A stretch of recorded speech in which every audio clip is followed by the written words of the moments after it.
लोगों के बारे में सोचना ही छोड़ दो, चाहे वह अपने करीबी ही क्यों ना हो। खुद पर ध्यान दो, खुद के ऊपर काम करो, खुद को कैसे बदलना है। इस विषय पर हम आज एक आपको कहानी सुनाएंगे। तो चलिए शुरुआत करते हैं। बहुत समय पहले की बात है। एक बहुत ही बुद्धिमान सन्यासी एक जंगल के पास अपनी कुटिया बनाकर रहा करता था।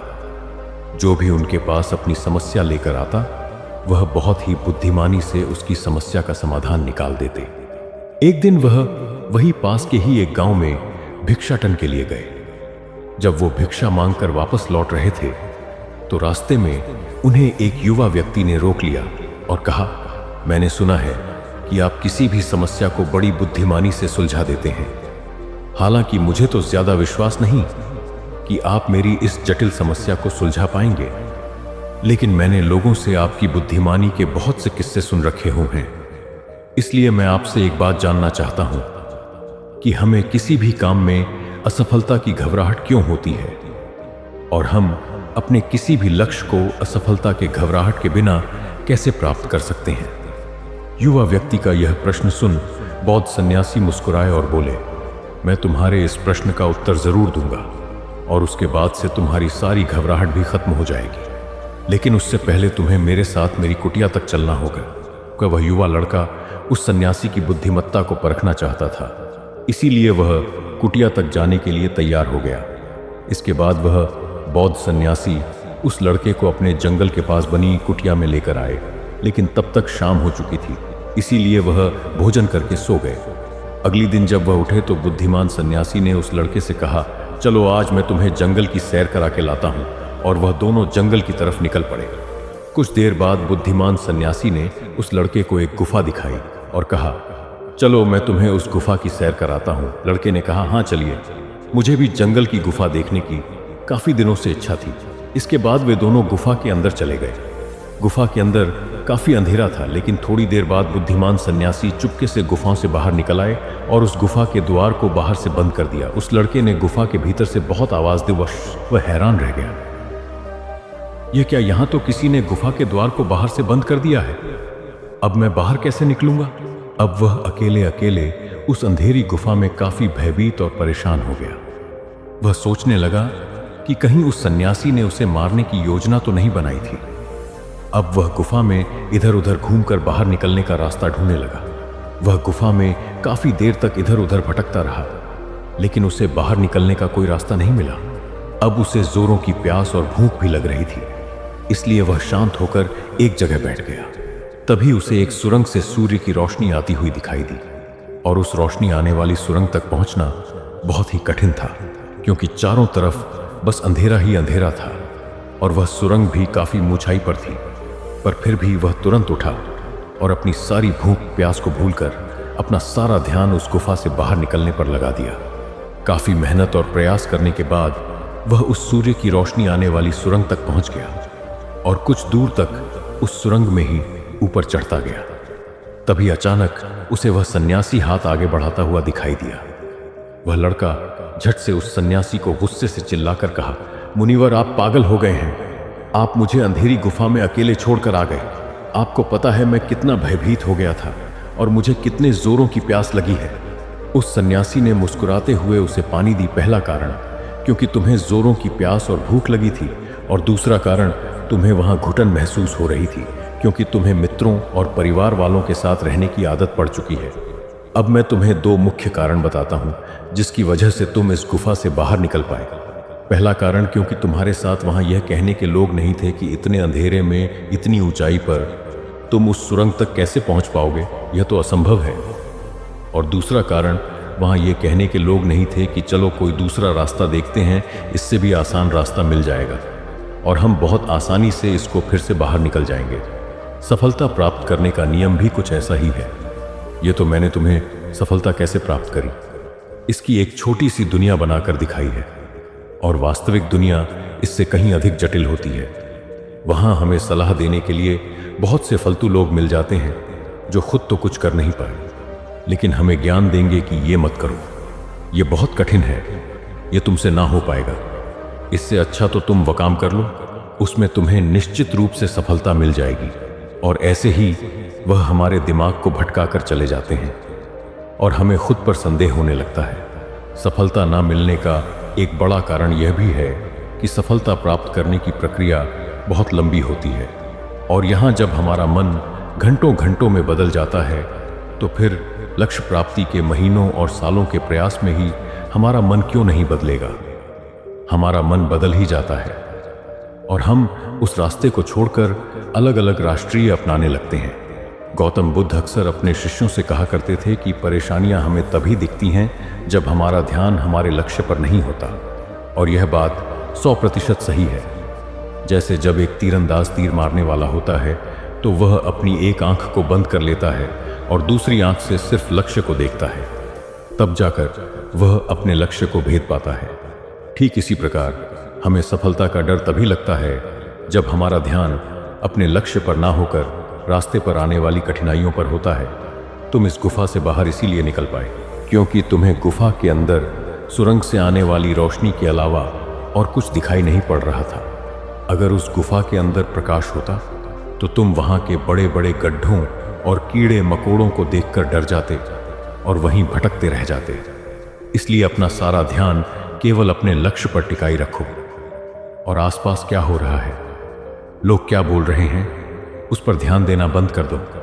तुम्हारे मित्र और रिश्तेदार क्या कर रहे हैं, उन्हें सफलता मिली कि नहीं, ये सब देखना बंद कर दो और केवल खुद के काम पर ध्यान दो। फिर देखना कि जब तुम्हारा समय आएगा तो लोग खड़े होकर तुम्हारे लिए तालियां बजाएंगे।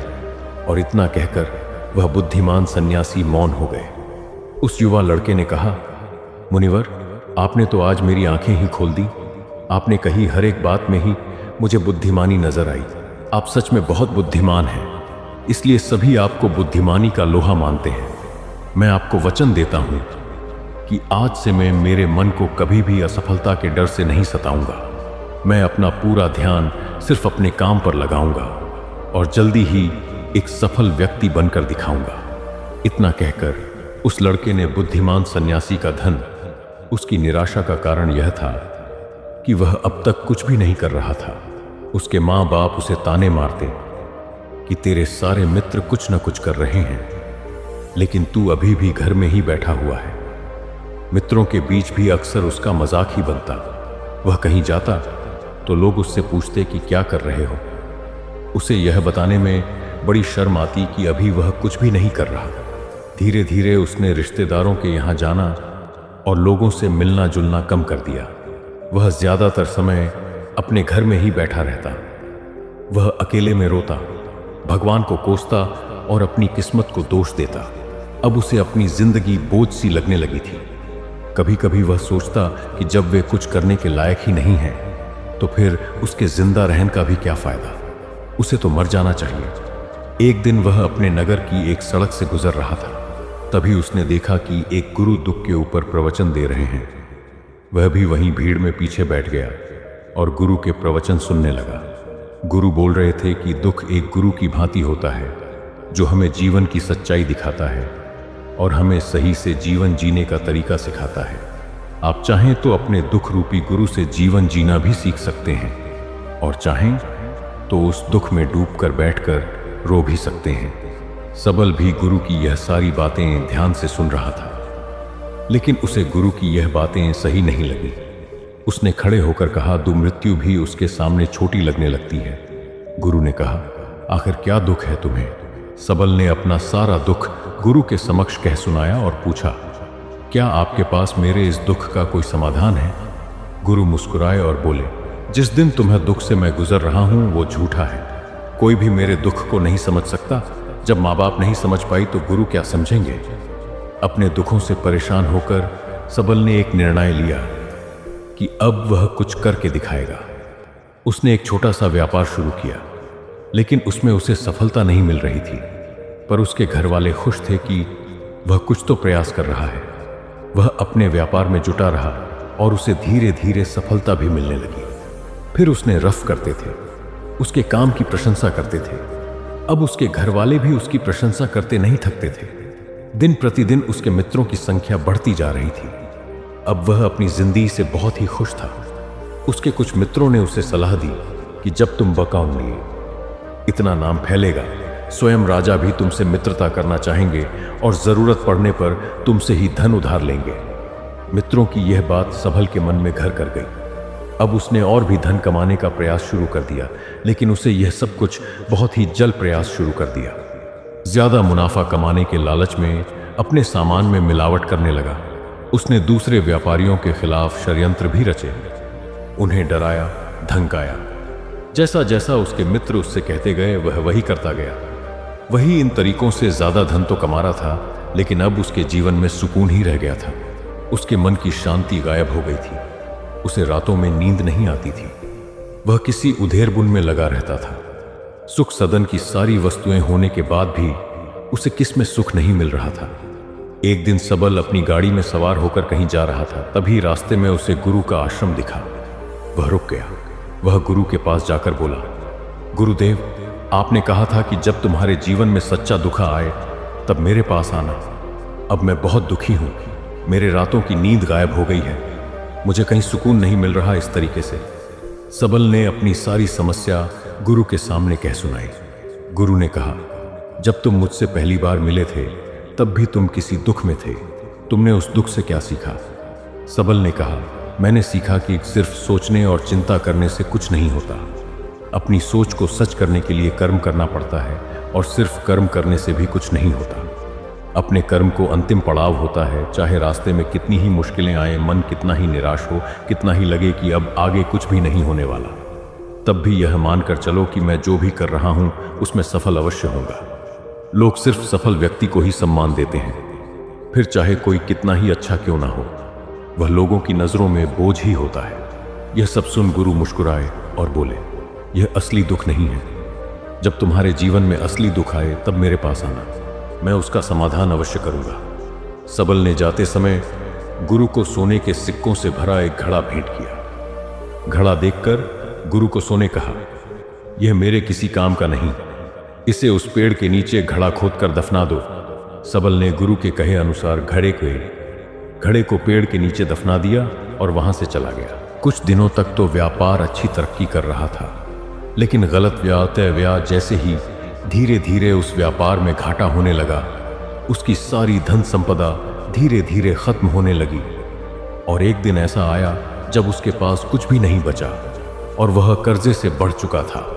लेकिन वह निश्चिंत था, क्योंकि उसने सारा कर्ज अपने मित्रों, वह सोचता था कि उसके मित्र बुरे समय में उसका साथ देंगे, लेकिन ऐसा कुछ भी नहीं हुआ।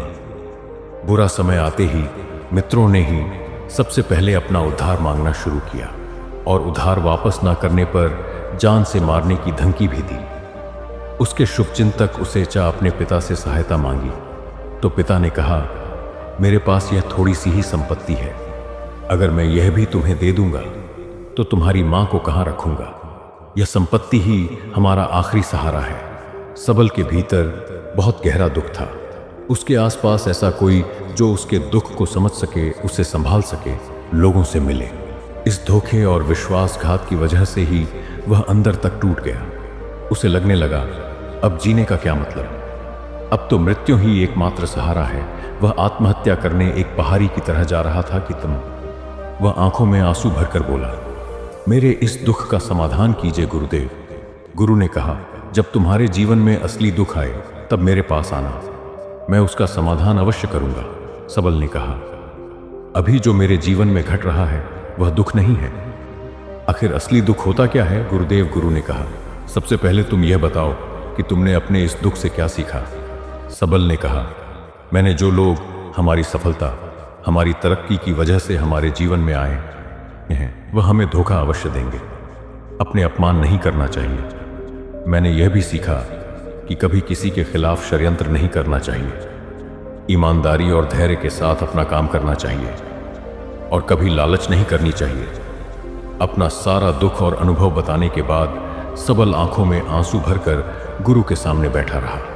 थोड़ी देर बाद गुरु उठे और उस पेड़ के नीचे गड्ढा खोदकर वह घड़ा बाहर निकाला, जो सोने के सिक्कों से भरा हुआ था, और उस सबल को दे दिया और कहा, जब तुम्हारे जीवन में असली दुख आए तब मेरे पास आना। सबल ने गुरु को धन्यवाद दिया और उन्हें प्रणाम कर वहां से चला गया। उसने उस घड़े से एक छोटा व्यापार शुरू किया। उसका जीवन खुशियों और सुविधाओं से भर गया। लेकिन कोई कितना भी अच्छा हो, कितना भी अच्छा काम करे, दान करे, लोगों की मदद करे, लेकिन जीवन में दुख तो आता ही है। तो सबल के जीवन में भी दुख आया। उसके माता पिता एक ही दिन में मृत्यु को प्राप्त हो गए। सबल अपने माता पिता से बहुत प्रेम करता था, इसलिए उसे उनकी मृत्यु से बहुत गहरा आघात पहुंचा। वह उन दोनों के पार्थिव शरीर को शमशान घाट ले गया, जहां उनकी अंतिम क्रिया की गई। वहां उसने अपने माता पिता के शरीर को जलते हुए देखा तो उसका मन बेचैन हो गया। उसके अंदर बहुत से प्रश्न उठने लगे। वह घर वापस आया तो उसने अपने माता पिता के घर और संपत्ति को देखा, जिसके लिए बेटियां के लिए उसके पिता हमेशा लड़ते रहते थे। आज वो लावारिश पड़ी है। आज उसकी देखरेख करने वाली, उसके लिए लड़ने वाली इस दुनिया से ही चले गए। उसके पिता ने जो भी कमाया था, जो भी, वह सब यही रह गया था। एक दिन पहले तक किसी से भी अपनी संपत्ति के लिए लड़ जाने वाले उसके पिता आज खुद इस दुनिया से अलविदा हो गए थे। उसका मन इसी तरह के अनेक विचारों के बवंडर में फंसा हुआ था। उसे अंदर से अकेलापन और डर मिंधे महसूस होगा था।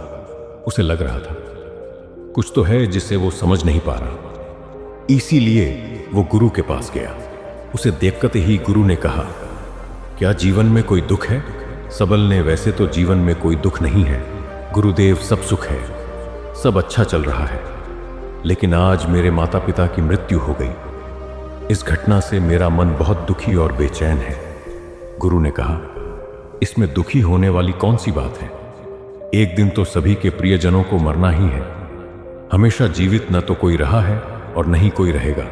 एक दिन तो तुम्हें भी मरना ही है। हो सकता है कल ही मर जाओ या आज भी मर सकते हो। सबल ने कहा, यह आप क्या कह रहे हैं गुरुदेव कि मैं भी मर जाऊंगा? पर मैं तो अभी जवान हूं। गुरु ने कहा, इस भ्रम में तो सभी जी रहे हैं कि मृत्यु दूसरों को आती है, बूढ़ों को आती है। लेकिन बूढ़ों के सामने ही जवान मर जाते हैं, बच्चे मर जाते हैं। मृत्यु का किसी की उम्र से कोई संबंध नहीं। यह तो सबको अपना शिकार बना लेती है। गुरु की यह बातें सबल के मन में घर कर गईं और वह चुपचाप वहां से चला गया। लेकिन उसका मन अभी बेचैन था, अभी अशांत था। वह कुछ खालीपन सा महसूस कर रहा था। वह पूरे दिन अपने बारे में ही सोचता रहता कि वह कौन ही है। क्या सिर्फ चीजों का प्रयोग करना और मरना ही जीवन का लक्ष्य है? ऐसे ही बहुत से प्रश्न उसके मन में लगातार उठ रहे थे, लेकिन उसे अपने किसी भी प्रश्न का उत्तर नहीं मिल पा रहा था और उसका दुख दिन प्रतिदिन बढ़ता जा रहा था। इसलिए कुछ दिनों बाद वह फिर गुरु के पास पहुंचा और बोला, गुरुदेव, मैं बहुत दुखी हूं क्योंकि मैं यह नहीं जान पा रहा कि मैं कौन हूं और इस दुनिया में क्यों आया हूं। यह सुन गुरु मुस्कुराए और बोले, आज पहली बार तुम्हारे जीवन में सच्चा दुख पैदा हुआ है। वास्तव में यही है जो दुख कहलाने के लायक है कि हमें पता नहीं कि हम कौन हैं, क्यों आए हैं, क्या करना है, कैसे करना है। सबल ने कहा, गुरुदेव, मेरे इस दुख का समाधान कीजिए। गुरु ने कहा, हम सभी इंसान जीवन भर क्या इकट्ठा करते रहते हैं? सबल ने कहा, हम सभी इंसान जीवन भर धन संपत्ति, मान सम्मान, परिवार, मित्र, पद, प्रतिष्ठा इत्यादि इकट्ठा करते रहते हैं। गुरु ने कहा, क्या इन इकट्ठा की हुई सभी चीजों में से एक भी चीज हम अपने साथ ले जा सकते हैं?